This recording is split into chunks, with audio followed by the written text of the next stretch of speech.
안녕하세요. 보컬 가이드의 선아입니다. 이번 영상에서는 고음과 가성의 연관성에 대해서 정말 누구나 이해하실 수 있게, 그리고 또 누구나 고음에 접근하실 수 있게 만들어 드릴 건데요. 자, 여러분, 이 소리는 무슨 소리인가요? 대부분 가성이라고 얘기하실 텐데요. 그런데 이 가수분들 중 이런 소리로 아무도 후렴 부분을 부르지 않는데 어떻게 고음이 가성이냐라고 물으실 수 있습니다. 자, 여러분, 그럼 이 소리는 무슨 소리인가요? 그대 떠나가는 그 순간도 나를 걱정했었나요? 이 가성과 이 진성 중 어떤 소리에 더 가깝나요? 당연히 이전에 들려드렸던 가성과는 다르지만 소리가 진하며 또 그 톤의 뿌리가 가성이 있다는 것을 느낄 수 있으셨을 텐데요. 여기서 같은 길로 좀 더 진하게 소리를 한번 내보면 그대 떠나가는 그 순간도 나를 걱정했었나요? 자, 제가 중간에 호흡을 더 실어서 좀 더 진하게 소리를 한번 내봤는데 어떠셨나요? 아마 여기서부터는 진성 같다라는 생각이 드셨을 겁니다. 하지만 소리를 내는 저는 분명히 가성의 포인트를 두고 노래를 불렀는데요.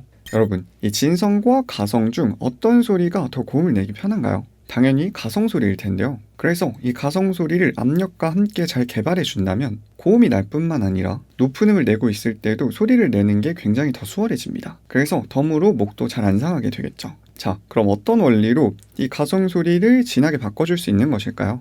일단 이 진성과 가성의 성대의 쓰임새에 대해서 한번 말씀드려 볼 건데요. 이미지로 보면 이렇습니다. 이 사진은 성대를 정면에서 본 사진인데 보시면 가성은 기본적으로 성대의 위쪽이 붙은 소리, 그리고 진성은 성대가 전체적으로 두껍게 붙은 소리라고 할 수 있는데요. 자, 그런데 사실 이 가성은 팔세토로 분류를 해서 이 위쪽이 붙은 성대 사이로 이 호흡이 새는 가성 소리를 의미하며 이때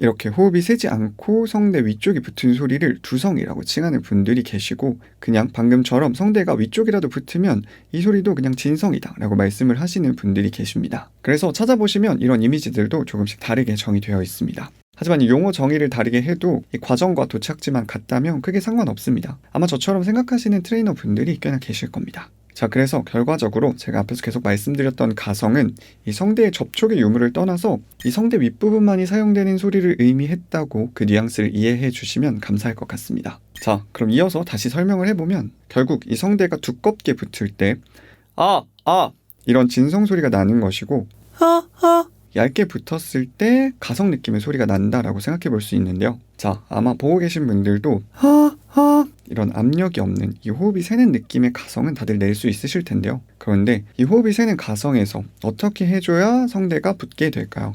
바로 성대를 당겨주면 되는데요. 이 가성을 내는 느낌으로 하품을 하듯, 그리고 또 소리를 조금 과하게 먹어보면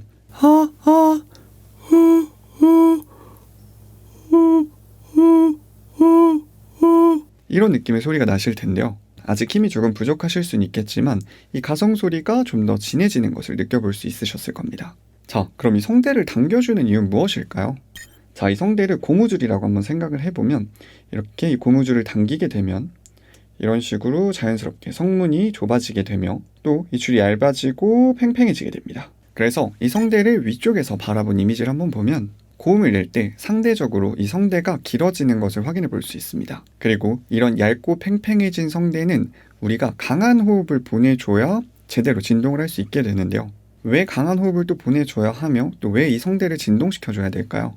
소리는 공기의 떨림에 의해서 발생한다라고 말할 수 있는데요. 그래서 우리의 목소리라는 악기는 이 성대의 떨림에 의해서 소리가 만들어지게 됩니다. 그리고 이때 이 성대가 더 빠르게 떨리게 될수록 이 진동수가 높아질수록 더 높은 음이 나게 됩니다. 그래서 실제로 우리의 목소리를 컴퓨터에 녹음을 하면 이렇게 낮은 음은 동일 시간 대비 더 적은 사이클이 반복되며 이 높은 음은 상대적으로 많은 사이클이 반복됩니다. 당연히 이건 과학이기 때문에 어떤 악기를 시퀀서에 불러와도 전부 다 마찬가지입니다. 자, 그리고 다음으로 추가로 이 기타의 줄에 대해서 한번 이야기를 해보며 이 고음성대의 원리에 대해서 다시 말씀드려 볼 건데요. 이 기타에는 여러 개의 줄이 있는데 이 중 높은 음을 내주는 줄일수록 더 얇고 팽팽하게 연결되어 있습니다.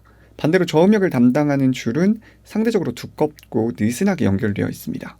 그리고 이때 더 팽팽할수록 강하게 줄을 튕겨줘야 제대로 된 소리가 나게 되는데요. 자, 혹시 제가 방금 말씀드렸던 이 기타의 이야기와 그 앞에서 말씀드렸던 이 성대와 호흡의 세계에 관한 이야기가 매칭이 되는 분들이 계신가요? 맞습니다. 이 호흡이 세서 고음에서 진성처럼 소리를 내줄 수 없는 가성에서 이 성대를 당겨 성문을 가깝게 만들어 이 접촉의 세기를 올려주면 자연스레 이 성대는 길어지고 또 팽팽하고 얇아지게 되는데, 이런 얇고 팽팽한 성대는 고음이 연주되는 얇고 팽팽한 기타줄처럼 더 강하게 튕겨줘야, 즉 이 더 강한 호흡을 보내줘야 이 성대가 제대로 진동을 하게 됩니다. 자, 그래서 이 당겨진 성대 소리를 다시 한번 들어보면 자연스레 이 압축된 느낌의 호흡을 사용하고 있다는 것을 느낄 수 있으실 겁니다. 즉, 이 안정적인 소리를 내기 위해선 상호작용이 돼야 합니다. 자, 어떻게 이 고음과 가성이 굉장히 연관이 깊다라는 것이 조금 이해가 되셨나요? 사실 앞에서 말씀드렸듯 이 트레이너 분들마다 뭐 가성과 진성, 두성 이런 용어들을 조금씩 다르게 정의를 하시기 때문에 이 공부하시는 과정에서 약간은 혼란스러울 수 있으실 것 같아서 한번 이렇게 정리를 해보게 됐습니다. 자, 그렇다면 이번 영상 마무리해볼 수 있도록 하겠습니다. 영상 끝까지 시청해주셔서 정말 감사합니다.